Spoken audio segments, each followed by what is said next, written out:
नमस्कार दोस्तों, मैं बलदेव आप सभी का स्वागत करता हूं एक बार फिर से अपने YouTube मंच पे। आज की बड़ी खबर देश की राजनीति से, देश के लोकतंत्र से है, देश की न्यायिक व्यवस्था से है। भारत के नए नवेले चुनाव आयुक्त ज्ञानेश कुमार भारत के प्रधानमंत्री नरेंद्र मोदी की लुटिया डुबोने में कोई कोर कसर नहीं छोड़ रहे हैं। जब से ज्ञानेश कुमार नए चुनाव आयुक्त चुने गए हैं, तभी से नरेंद्र मोदी और पूर्व मुख्य निर्वाचन चुनाव अधिकारी राजीव कुमार की एक के बाद एक काले चिट्ठे खुल रहे हैं। मैं सारी खबरें एक एक करके आपको बताऊंगा और आप जब सुनेंगे तो आप भी दंग रह जाएंगे कि भारत में चुनाव किस तरीके से करवाया जा रहा है। अब उसको लेकर सुप्रीम कोर्ट सख्त है और जो बड़ा खेला हुआ था ईवीएम को लेकर, वोटर लिस्ट से नाम गायब होना, कम उम्र के बच्चों का बड़ी संख्या में वोटर लिस्ट में नाम जुड़ना, ये सब कहीं ना कहीं राजीव कुमार जो मुख्य चुनाव अधिकारी हैं उनकी मुश्किलें बढ़ा रही हैं। क्योंकि भारत के ऐसे कई राज्यों में हाल ही में चुनाव हुआ, निकाय चुनाव हुआ, विधानसभा का चुनाव हुआ, उसमें वोटर लिस्ट से नाम गायब होने पर वोटरों ने, जिनका वोटर लिस्ट से नाम गायब था, उन्होंने बवाल किया। और उसके पश्चात हुआ क्या कि प्रशासन ने खूब लाठियां उन पर बरसाई। और चुनाव आयोग से जब इस मसले पर विपक्ष बात करता तो उसको राजीव कुमार अपने शेर व शायरी से, प्रेस कॉन्फ्रेंस के दौरान अपने शेर व शायरी से उस बात को ऐसे दरकिनार कर देते थे, उल्टा विपक्ष पर आरोप लगाते हुए इन सभी बातों को दरकिनार करते थे कि चुनाव आयोग की जो प्रक्रिया है, जो कार्य कर रहा है, एकदम सही है। जो विपक्ष आरोप लगा रहा है, जो वोटर लिस्ट से नाम गायब हुआ है बड़ी संख्या में, वोटर लिस्ट में जितना पिछले 5 वोटर लिस्ट में नाम नहीं जुड़ा था, उतना 3 से 5 महीने के भीतर, 3 से 5 महीने के अंदर उतने वोटर लिस्ट में नाम जोड़े गए। अब आप लोग आकलन कर सकते हो, जो 10 साल में नहीं हुआ, 5 साल में नहीं होता, उसका 2 गुना वोटर लिस्ट में वोटरों के नाम जुड़ना एक खुद ये सवाल, ये निशान खड़ा कर हो रहा है, ये खुद एक सवाल, प्रश्न चिन्ह लग रहा है चुनाव आयोग के ऊपर। अब इसी को लेकर सुप्रीम कोर्ट सख्त है और एक एक करके पूरा मामला साफ हो रहा है कि जो विपक्ष चुनाव आयोग पर आरोप लगाता रहा, कहीं ना कहीं सत्ता में जो इस समय प्रधानमंत्री आयोग को अपने हाथों से नचाया करते थे। अब वो चाहे पैसे के बल पे, चाहे ईडी सीबीआई के डर से, यहाँ तक कि लोकतंत्र की जिस तरीके, इस पे एक ट्वीट लिखते हैं, उनका ट्वीट मैं पढ़ के बता रहा हूँ। वाह रे चुनाव आयोग, जो इस देश में निकाय चुनाव नहीं छोड़ रहा है, वो लोकसभा और विधानसभा को क्यों छोड़ेगा।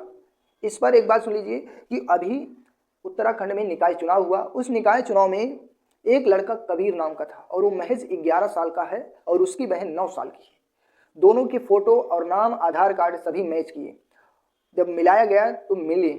और अब उसमें ये हो रहा है कि जिनका नाम वास्तव में वोटर लिस्ट में होना चाहिए उनका नाम गायब है, और जिनका नाम वोटर लिस्ट में नहीं होना चाहिए उनका वोटर लिस्ट में नाम है। अब सोचिए, वोटर लिस्ट में नाम नहीं होने से देहरादून में वोट डालने के लिए लोग भटकते रहे, और उधर पौड़ी में प्रशासन ने 11 साल के कबीर अंसारी को मतदाता बना दिया, यानी कि मतदान करने योग्य बना दिया महज 11 साल में। और उन्हीं की बहन, और पहचान पत्र पर कबीर का फोटो जब मैच कराया गया, मिलाया गया तो सही निकला।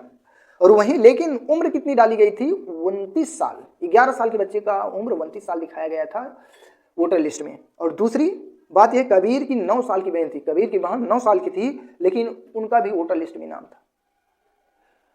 अब आप लोग सोचिए कि दुनिया का सबसे बड़े लोकतांत्रिक देश में चुनाव प्रक्रिया, चुनाव आयोग द्वारा जनता में महाधोखा किया जा रहा है। आयोग द्वारा जनता से महाधोखा किया जा रहा है, इनकी बहुत बड़ी धोखाधड़ी की जा रही है पूरे देश के वोटरों के साथ में, और लोकतंत्र की धज्जियां उड़ाई जा रही है उन बैठे बड़े चुनाव अधिकारियों द्वारा।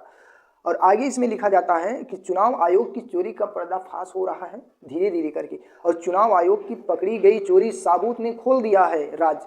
अब इसमें बुरी तरीके से फंसेंगे राजीव राय, लेकिन होगा कुछ नहीं, क्योंकि विपक्ष पार्टी भी इन्हीं के पास जाती थी। अब जाती, जब विपक्ष पार्टी के लोग, जो मुखिया थे, वो लोग जाते थे तो उन पर खुद आरोप लगाकर चुनाव आयोग उनको भेज देता था कि आप लोग खुद में सुधार कीजिए, चुनाव आयोग पर आरोप मत लगाइए। और जो अभी नए चुनाव आयुक्त चुने गए थे, नए चुनाव आयुक्त बनाए गए हैं ज्ञानेश कुमार। अब मैं बता दूं, भारत में अभी तक मुख्य निर्वाचन अधिकारी का जो चुनाव होता है, मुख्य निर्वाचन अधिकारी जो बनाए जाते हैं, उसकी प्रक्रिया ये है कि सुप्रीम कोर्ट ने कहा कि मुख्य चुनाव आयुक्त चुनने वाली समिति जो होती है उसमें प्रधानमंत्री और नेता विपक्ष और चीफ जस्टिस ऑफ इंडिया का होना जरूरी है, जिसमें विपक्ष के राहुल गांधी नहीं थे और चीफ जस्टिस का भी वहाँ पे कोई हस्तक्षेप नहीं था। क्यों? ये मामला पूरा तभी उठता है, अब इसमें लोकतंत्र को लूटा जा रहा है। चुनाव आयोग पर सवाल खड़े हो रहे हैं। पहले हरियाणा में और फिर महाराष्ट्र के नतीजों पर देश अवाक था। अब इसमें इसी बीच में खबरें आ रही है कि मुख्य चुनाव आयुक्त राजीव कुमार पर डॉक्यूमेंट्री बनाया जा रहा है कि 1984 से लेकर उनका जितना कार्यकाल था उसका वर्णन करवाया जाएगा। यानी कि इनके कार्यकाल में जितने चुनाव हुए थे, जितने वोटर लिस्ट बने हैं, अब इसमें एक अधिकारी नहीं, ऐसे बड़े दर्जनों अधिकारी इसमें संलिप्त थे, उन पर भी कार्रवाई होगा। यानी कि जिला मुख्य निर्वाचन अधिकारी से लेकर प्रदेश स्तर पर और देश स्तर पर जो लोकसभा, विधानसभा और शहरी निकाय चुनाव करवाने वाले जितने भी अधिकारी संलिप्त हैं, इसमें सभी के कार्यकाल का एक एक विवरण मांगा है सुप्रीम कोर्ट। अब देखना यह होगा कि इस पर कार्रवाई किस तरीके से होता है और इस मामले को गंभीरता से सुप्रीम कोर्ट लेने जा रही है। देखना यह होगा कि इस पर कार्रवाई के बाद कौन कौन दोषी पाया जाता है और उनको सजा क्या होती है। और ये तो तय है कि झूठ ज़्यादा दिन तक नहीं चलता, तो इन लोग को जेल जाना तय है। जो लोग निकाय चुनाव में इतना बड़ा घोलमेल कर सकते हैं, वो बड़े चुनाव, लोकसभा, विधानसभा चुनाव में कितना बड़ा खेला किए होंगे, वो आप समझ सकते हैं। तो आज के वीडियो में बस इतना ही। आपको अच्छी लगी हो तो वीडियो को आप लोग लाइक कीजिएगा, शेयर कीजिए। चैनल पे पहली बार आए हैं तो चैनल को जरूर सब्सक्राइब कीजिएगा। धन्यवाद।